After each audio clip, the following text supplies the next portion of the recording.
So students, the next question, question number 12 is that which of the following is an example of a solid solution?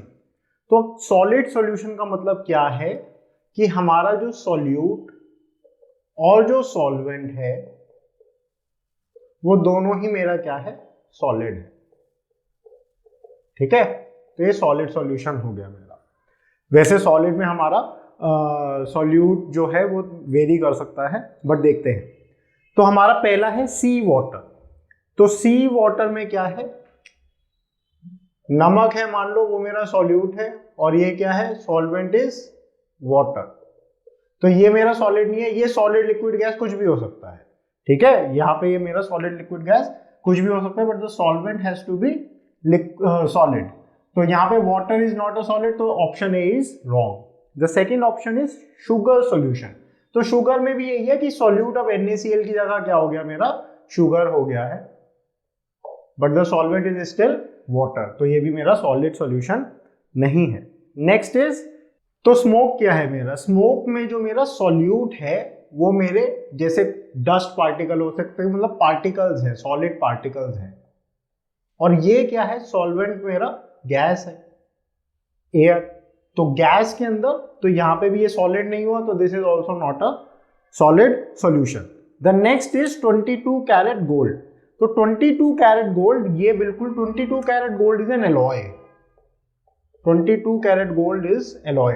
तो 22 carat gold मैं समझाऊं, तो 22 carat gold, इसका मतलब क्या है, इस गोल्ड में 22 पार्ट्स तो गोल्ड है Au, और 2 पार्ट इसमें कुछ दूसरे मेटल के, जनरली क्या होता है सिल्वर या कॉपर डालते हैं। तो 2 पार्ट्स क्या है मेरे इसमें, सिल्वर या कॉपर के हैं।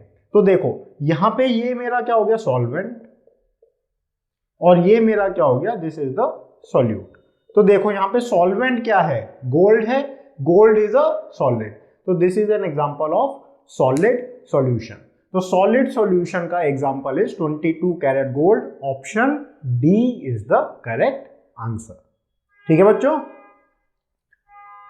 हाँ, तो अब मैं यहाँ पे एक और चीज बताऊं, जल्दी से सॉल्यूशन चैप्टर में जाइए।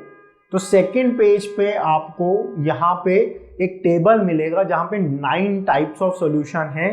तो प्लीज आप इन 9 तरीके के सॉल्यूशंस को जल्दी से रीड कीजिएगा, और इनके सबके एक एक दो दो एग्जाम्पल आपको पता होने चाहिए। जैसे यहाँ पे मैंने बताया, आपको स्मोक बताया, मैंने आपको सी वाटर बताया, शुगर सॉल्यूशन बताया। इसी तरीके से क्या है, आपको डिफरेंट वहाँ पे 9 तरीके के टोटल मिलेंगे। एक एलॉय बताया मैंने, तो सॉलिड इन सॉलिड, तो इस तरीके से वो 9। तो उन 9 में से किसी पे भी आपका किसी भी तरीके से क्वेश्चन बन सकता है। So do check it out. और हमारा चैप्टर सॉल्यूशंस के सेकंड पेज पे ये हमारा क्या है, टेबल बना हुआ है, जिसपे 9 टाइप्स ऑफ सॉल्यूशन, सॉलिड के 3, लिक्विड के 3 और गैस के 3 टाइप के सॉल्यूशन है। ठीक है, नेक्स्ट क्वेश्चन नंबर 13। तो स्टूडेंट्स क्वेश्चन नंबर 13 क्या कह रहा है, कह रहा है the boiling points of alcohols are higher than those of hydrocarbons of comparable masses due to. तो जो एल्कोहल है of comparable mass has a higher boiling point than the corresponding hydrocarbon due to। बहुत simple सा है, जहां पे बेटा alcohol में मैंने बता रखा है, जहां पे भी एल्कोहल दिखे, एल्कोहल में सबसे इंपॉर्टेंट क्या है, ये जो हाइड्रोजन बॉन्डिंग है ना, यही मेन रीजन होता है हर जगह, दिस हाइड्रोजन बॉन्डिंग।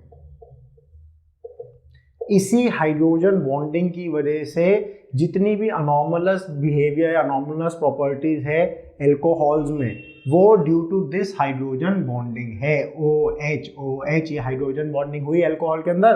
तो सीधा ऑप्शन ए ही है मेरा हाइड्रोजन बॉन्डिंग। सीधा टिक करो, सीधा नंबर लो और अपना शांत होके बैठ जाओ। क्वेश्चन नंबर 14, तो विच of the following has the lowest boiling point. Question number 14 क्या कह रहा है, इसमें भी बेटा देखो सेम क्वेश्चन ही है, इसी तरीके का बॉइलिंग पॉइंट पूछा है, lowest boiling point, lowest boiling point. Option क्या है, देखो ऑप्शन देखो, H2O, H2S, फिर H2SC, H2TE, उससे टीपो, ठीक है। कौन सी फैमिली हो गई? ऑक्सीजन फैमिली, उससे टीपो, ठीक है। तो देखो सीधा ऑर्डर में लिखा हुआ है, कोई ऑर्डर में चेंज नहीं है, डाउन द ग्रुप ही दे रखा है, there is no change in the order.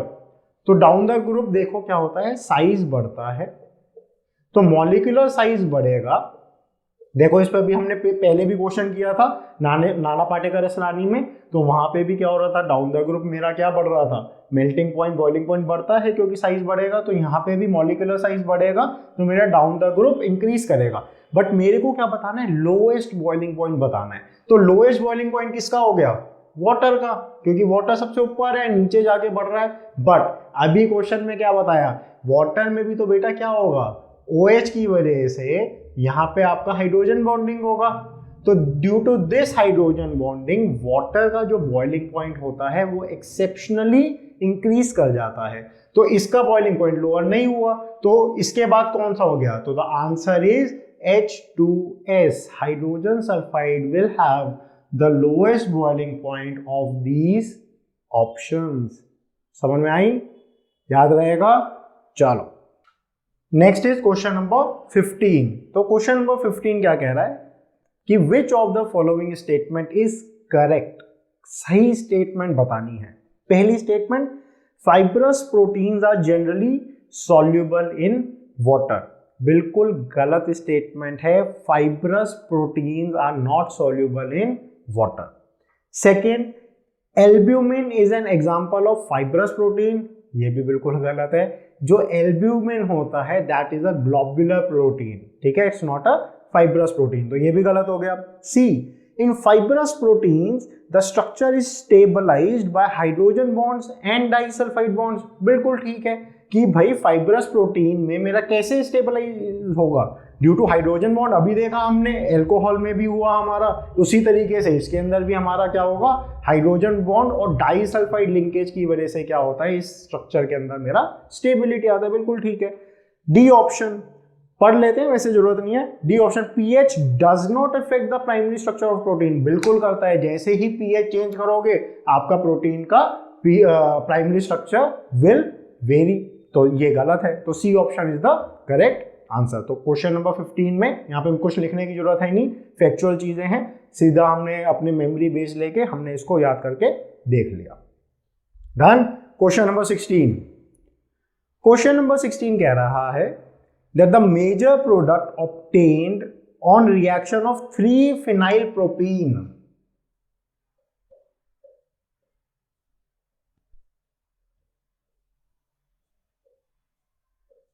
तो ये हो गया 3-phenylpropene,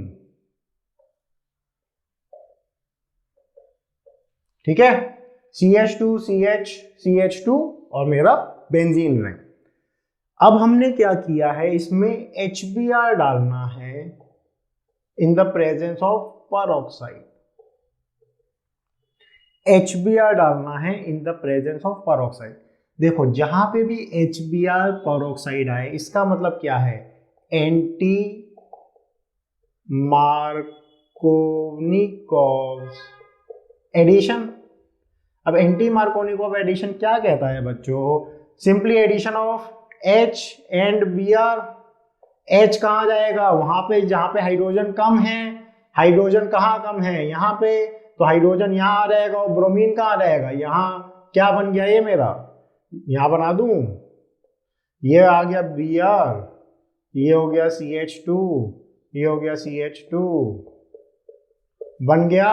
देखो बेटा हाइड्रोजन कहाँ जाएगा, जहां पे हाइड्रोजन कम है, यहाँ पे हाइड्रोजन कम है तो हाइड्रोजन गया इधर, आ गया हाइड्रोजन इधर और ब्रोमीन इधर। ऑप्शन देख लो कौन सा सही है, तो 3-phenyl 1-bromopropane, 3-phenyl 1-bromopropane, नहीं 3-phenyl ये तो IUPAC गलत है, ठीक है ना, तो फिनाइल हम पहले नहीं लेंगे, हम ब्रोमो लेंगे, ठीक है स्टूडेंट्स। तो हमारा ये क्या बन गया, ये प्रोडक्ट बन गया। अब इसकी नेमिंग कर लेते हैं भाई, ये मेरा प्रायोरिटी इधर से आएगी, तो ये क्या हो गया मेरा 1 फिनाइल 3 ब्रोमो प्रोपेन। कौन सा ऑप्शन है? B option is the right option. Question number 15 is done, sorry 16। Next is question number 17। तो question number 17 is saying which of the following is a correct statement for C2H5Br? A, C2H5Br बना लेते। तो it is a question of haloalkane and haloarene. It reacts with metallic sodium to give ethane. Metallic sodium क्या बोल रहा है? Volts reaction बोलना चाह रहा है, Na ड्राई ईथर। तो बेटा उसमें क्या होता है? डबल होता है, तो मेरा ब्यूटेन बनेगा C4H10। ब्यूटेन नहीं, गलत है, इथेन नहीं बनेगा, ब्यूटेन बनेगा। इंपॉर्टेंट है, ये याद रखना। C2H5Br Wurtz reaction, dry ether double होता है, ट्वाइस द कार्बन मिलते हैं, C2H5 बनाएगा मेरा ब्यूटेन, नॉट इथेन।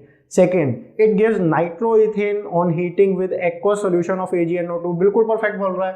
C2H5Br को मैंने AgNO2 के साथ करवाऊंगा रिएक्ट, तो बिल्कुल ऐसे AgBr निकल जाएगा, क्या बचेगा? C2H5NO2। ये क्या हो गया? नाइट्रोइथेन।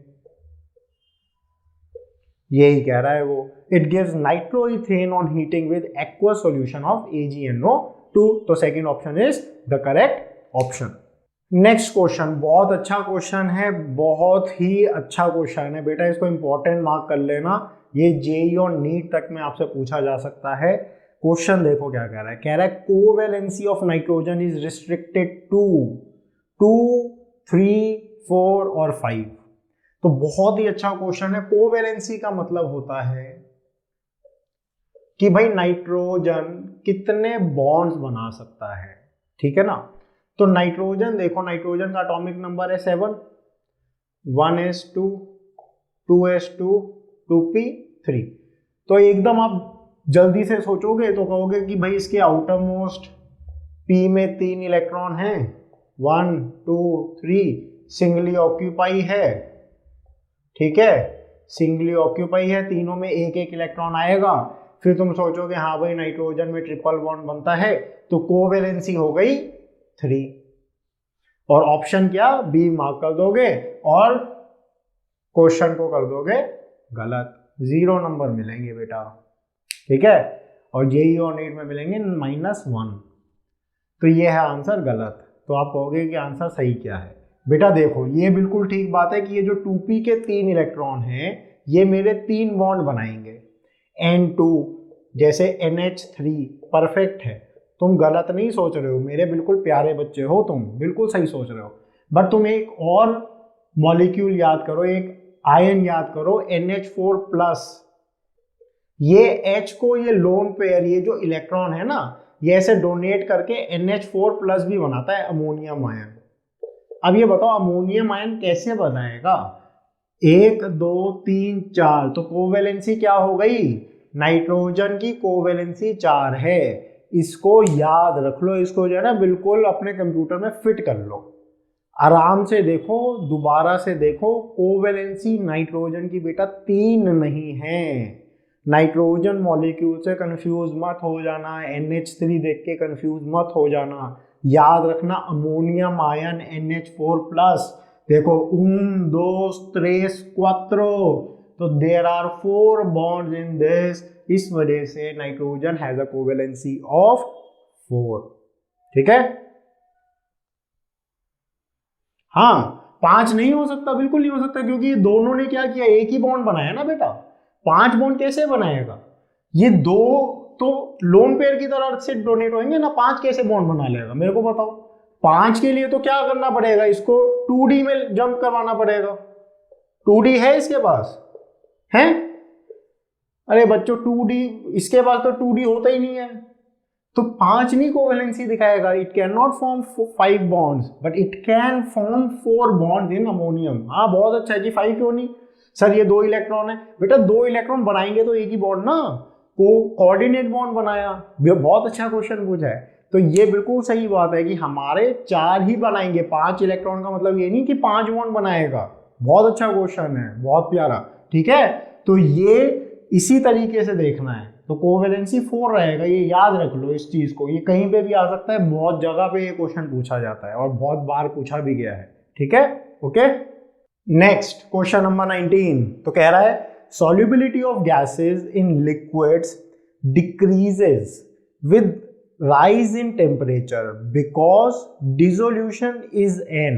देखो क्वेश्चन बहुत प्यारा है, ध्यान से पढ़ना है, थोड़ा सा ट्रिकी है, ध्यान से पढ़ो। solubility of gases in liquid decreases, solubility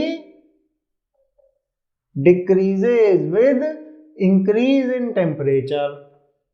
तो बेटा यहां पे देखो ली चैटलियर प्रिंसिपल याद आ रहा है, ली चैटलियर प्रिंसिपल। तो ली चैटलियर प्रिंसिपल क्या कहता है कि देखो with rise in temperature solubility decrease कर रही है। इसका मतलब क्या है कि मेरा जो प्रोसेस है डिसोल्यूशन वो एक्सोथर्मिक प्रोसेस है। भाई एक्सोथर्मिक प्रोसेस में ही तो टेम्परेचर बढ़ने पे क्या होगा, वो मेरा रिवर्स डायरेक्शन में जाएगा, मतलब सॉल्युबिलिटी डिक्रीज करेगी। अगर एंडोथर्मिक प्रोसेस हो, मैं टेम्परेचर बढ़ाऊं तो वो तो आगे जाएगा। तो ली चैटलियर प्रिंसिपल कह रहा है कि एक्सोथर्मिक है। ऑप्शंस देखो एक्सोथर्मिक वाले, option B and option D. तो ये मेरे दो आ गए, बी या डी। अब बी और डी में से देखते हैं। अगला कह रहा है, बी कह रहा है exothermic and reversible and D कह रहा है एक्सोथर्मिक एंड इरिवर्सिबल। अरे मेरे बच्चों, जो सॉल्युबिलिटी है, सॉल्युबिलिटी तो हमने देख ही रखा है, solubility is a reversible process. जो गैस है वो गैस डिसॉल्व भी होता है और साथ के साथ वो एस्केप भी कर रही होती है। मान लो ये जो CO2 गैस है, CO2 गैस है, CO2 गैस इसमें डिसॉल्व भी हो रही है और CO2 गैस जो यहाँ पे मेरा सॉल्यूशन में है वो मेरा एस्केप भी कर रही है। तो it is a reversible process, सोचना ही नहीं है। Option B is the correct option. Done. चलो बच्चों नेक्स्ट क्वेश्चन, क्वेश्चन नंबर 20। 20 ही क्वेश्चन करने हैं, अभी तक मेरे को नहीं ऐसा लगा कि हम कोई भी क्वेश्चन छोड़ सकते थे, ठीक है। तो ये 20वां क्वेश्चन है। क्वेश्चन कह रहा है, बहुत प्यारा सा क्वेश्चन है, मैंने इसी क्वेश्चन का पहले भी आपको जिक्र किया कि all elements of group 15 show allotropy, allotropy except, देखो ये भी नाना पाटेकर असरानी फैमिली से है, नाना पाटेकर असरानी सब बिखारी। तो नाना पाटेकर असरानी सब बिखारी, तो यहाँ पे हो गया नाइट्रोजन, फिर आ गया मेरा आर्सेनिक, फिर आ गया मेरा एंटीमनी और फिर आ गया मेरा बिस्मथ। पाटेकर को भूल गए हैं इस क्वेश्चन के अंदर, तो पाटेकर नहीं है, छोड़ देते हैं। तो all elements of group 15 show allotropy except, देखो कैटिनेशन ये शो नहीं करता, ठीक है, कैटिनेशन यही क्वेश्चन आया था। अब आ गया एलोट्रॉपी। एलोट्रॉपी का मतलब क्या है कि one thing existing in many forms. जल्दी से एनसीईआरटी खोलो, एनसीईआरटी में जाओ, फिजिकल प्रॉपर्टीज में जाओ, लास्ट लाइन देखो क्या लिखा हुआ है, जल्दी से पढ़ो, जल्दी से पढ़ो। गए फिजिकल प्रॉपर्टीज में, लास्ट लाइन देखो फिजिकल प्रॉपर्टीज की क्या लिखी हुई है, except nitrogen all the elements show allotropy. पढ़ो, लिखा हुआ है, मार्क कर लो उसको, लाइन डाल लो वहां पे। और इसलिए मैं कह रहा हूं बेटा एनसीईआरटी पढ़नी जरूरी है। क्यों लेके बैठवाया था साथ में एनसीईआरटी, इसलिए यहीं से क्वेश्चन बनते हैं। तो except nitrogen all the elements, तो यही आंसर हो गया, नाइट्रोजन ही एक्सेप्शन है जो मेरा एलोट्रॉपी शो नहीं कर रहा है। 20 क्वेश्चन मेरे कंप्लीट हो गए हैं। अब देखते हैं अगले 5 क्वेश्चन। तो क्वेश्चन 21 कह रहा है which of the following is a polysaccharide. Glucose, बेटा glucose is a monosaccharide, C6H12O6। Maltose, maltose भी मेरा एक क्या है, सेकेराइड ही है, ठीक है, माल्टोज इज अ सेकेराइड। तो मैं मारूंगा, माल्टोज बेटा सेकेराइड नहीं है, इट इज अ डाइसेकेराइड। हाँ बस जो भी सर बोल रहे हैं हाँ में हाँ करते रहो। माल्टोज कहां से सेकेराइड हो गया, maltose is a disaccharide. 2 glucose molecule से बन के मिलता है ये, ठीक है, 2 ग्लूकोज मिलेंगे डाइसेकेराइड बनेगा माल्टोज। Next is glycogen. हाँ ग्लाइकोजन मेरा क्या है, पॉलीसेकेराइड है, इसमें मेरे मल्टीपल मतलब ग्लूकोज होते हैं ना, ग्लूकोज का पॉलीमर है ये ग्लाइकोजन, याद कर लो इसको। तो glycogen is a polymer of glucose, many glucose molecules combine to form glycogen polysaccharide, तो ये पॉलीसेकेराइड है। अगला भी देख लेते हैं, लैक्टोज। लैक्टोज भी बेटा डाइसेकेराइड है, लैक्टोज इज ऑल्सो डाइसेकेराइड। में बता दूं थोड़ा सा, चलो लैक्टोज किस किस का डाइसेकेराइड है, हाँ बताओ जल्दी से बताओ। अच्छा पता है, गैलेक्टोज, ओहो, और अगला गैलेक्टोज, और अबे जब पूरे क्वेश्चन में ग्लूकोज ग्लूकोज आ रहा है तो इसमें भी ग्लूकोज आएगा नहीं आएगा, आएगा। तो गैलेक्टोज जब पता है तो ग्लूकोज तो पता ही होना चाहिए, है नहीं।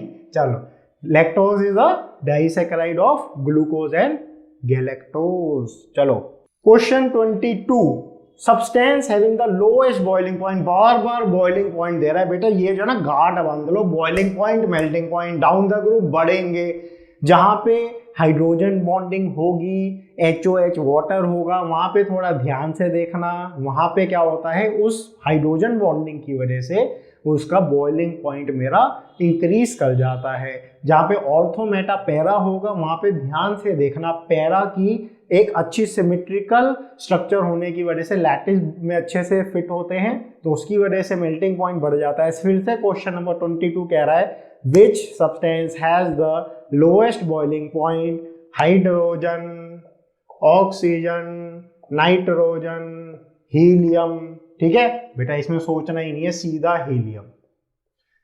अब आप कहोगे सर आपने ऐसे कैसे बता दिया, बेटा क्योंकि ये क्या है, एक नोबल गैस है।